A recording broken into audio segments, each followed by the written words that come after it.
Medicover Hospitals, Vizag's most trusted hospital. 040-6833-4455. Youngest MLA Bandaru Sravani ప్రస్తుతం అంతా ఉన్నారు. ఈరోజు అసెంబ్లీలో ఆమె ప్రమాణ స్వీకారం చేశారు. ఎలా అనిపిస్తుందో ఆమెతో మాట్లాడదాం. Madam, first of all me congratulations. చాలా చిన్న వయసులో అసెంబ్లీలో అడుగుపెట్టారు, ఎమ్మెల్యేగా ప్రమాణ స్వీకారం చేశారు. ఏమనిపిస్తుంది? చంద్రబాబు గారు ఒక శపథం చేసి ఈరోజు ముఖ్యమంత్రిగా అడుగుపెట్టిన ఆయన సమక్షంలో, పవన్ కళ్యాణ్ సమక్షంలో మీరు ఎమ్మెల్యేగా ప్రమాణ స్వీకారం చేశారు.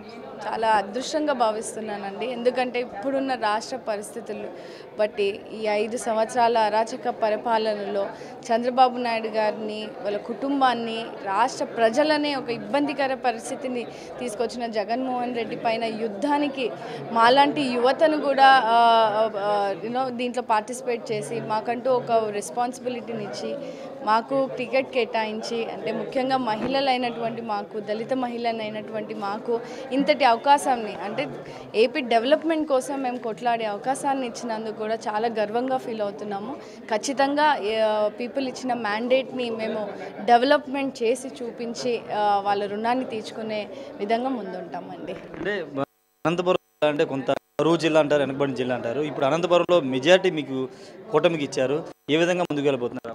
డెఫినెట్గా అండి, ముందు ఎన్నడూ జరగలేని విధంగా అభివృద్ధి ఏదైతే ఆగిపోయిందో అవన్నిటినీ కూడా మేమంతా స్టార్ట్ చేయడము. అండ్ 14 సీట్లు మాకు పార్లమెంట్లో అదొక హిస్టరీ అండి. ఎందుకంటే ముందు నుంచి కూడా మా పార్లమెంట్ అంతా కూడా టీడీపీ కంచుకోట. కానీ ఎన్నడూ లేని విధంగా ఇవాళ 14 రావడము ఖచ్చితంగా అనంతపురం జిల్లాలో, ముఖ్యంగా రాయలసీమ వాసులుగా మాకు కరువు ప్రాంతం అని మీరు అందరికీ తెలుసు.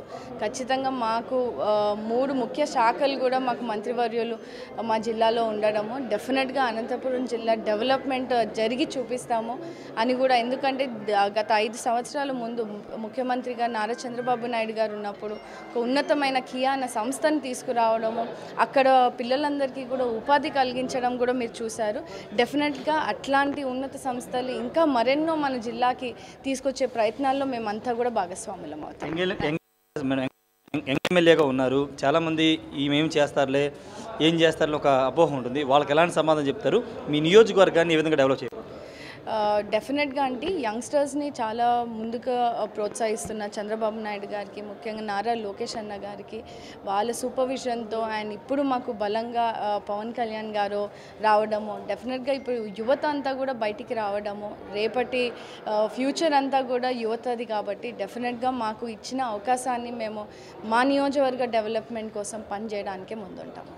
ఖచ్చితంగా నియోజకవర్గ డెవలప్మెంట్కి, అనంతపురం జిల్లా అభివృద్ధికి ఖచ్చితంగా కృషి చేస్తామని చెప్పారు. చంద్రబాబు కూడా అనంతపురం జిల్లా మీద ప్రత్యేక దృష్టి పెడతారని బండారు శ్రావణ్ చెప్తున్నారు. తక్కువ చిన్న వయసులోనే ఎమ్మెల్యేగా అయినప్పటికీ తన మీద బాధ్యత ఉందని చెప్తున్నారు. అవకాశం ఇచ్చినటువంటి చంద్రబాబుకి, లోకేష్ థ్యాంక్ యూ చెప్తున్నారు. కెమెరా పర్సన్ ప్రసాద్తో రాయేష్ RTV, విజయవాడ. మరిన్ని వీడియోస్ కోసం ఛానల్ సబ్స్క్రైబ్ చేయండి, లేటెస్ట్ అప్డేట్స్ కోసం వాట్సాప్ ఛానల్ ఫాలో చేయండి అండ్ లింక్ డిస్క్రిప్షన్ లో ఉంది.